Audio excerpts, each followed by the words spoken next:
much for talking about them. And overall, I thought your book was very good, and I appreciate it. And I'd like to show the audience your book about me that you wrote.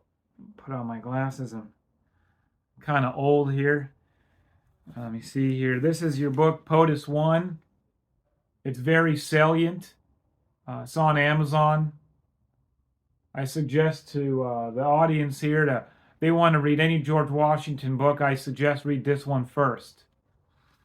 And then this one here I hold so very dear because on the banks of the Potomac, John, you so lovingly wrote that chapter about Martha. She's so wonderful. I couldn't have done anything without her. You know, a good, strong, masculine man needs a good woman by his side, just like I had Martha. This book is wonderful. On the Banks of the Potomac. Hardcover is available too, I hear, on this thing called Amazon. So, John, thank you for writing your book On the Banks of the Potomac, and I know that you will continue to hone your craft in writing. I know you wrote to me backstage. You have many more books to write, and thank you for knowing you aren't perfect, but you're continuing to get better at writing and everything else. So thank you very much for your book. Thank you for your critique of my book. Um, One question though, what did you think of, or do you think of, the modern presidency today? The modern presidency. Let me look at my notes. I have my glasses here because I don't want to forget anything. Oh, yeah, it's terrible. I think what presidents have done for the most part in the last 100 years is despicable and heinous and a laughingstock to the founding generation of this republic.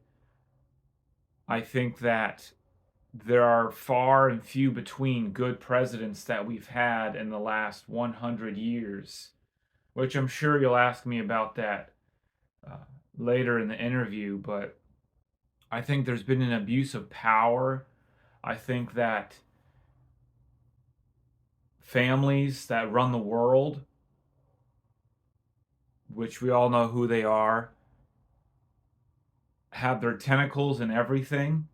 Foreign entities that I talk about in my last farewell address as POTUS 1, I talk about foreign influence and the importance of being neutral to the best of your ability. And I feel like the United States totally disregarded that in the last 100 years, especially 1924 to 2024 is a proving time.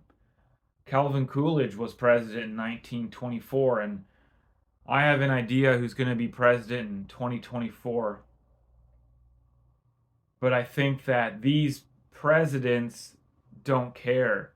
Big pharma, especially big tech, and the military industrial complex has had their tentacles in our elections, their tentacles in our food, in our education, our infrastructure.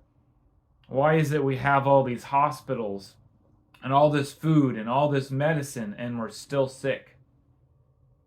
Why is it that we have all this education, all these universities, and most kids in the United States couldn't pass a placement test? It's because of the system.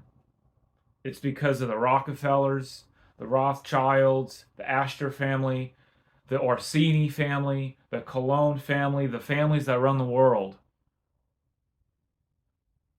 There are things that are hidden in our history about the modern presidency that people don't want you to know about.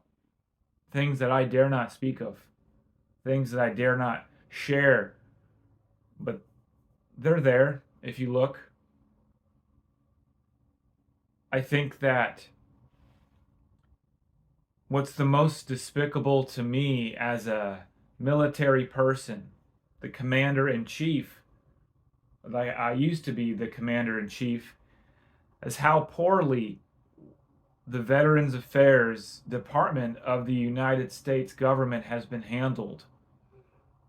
I tried so hard and I sent countless letters to Congress for food, for water, for uniforms, for supplies, to no avail. I think if more of the founding generation were around today, no matter what side you would say they are on, they would be aghast, shocked to find what this modern presidency has done to our posterity,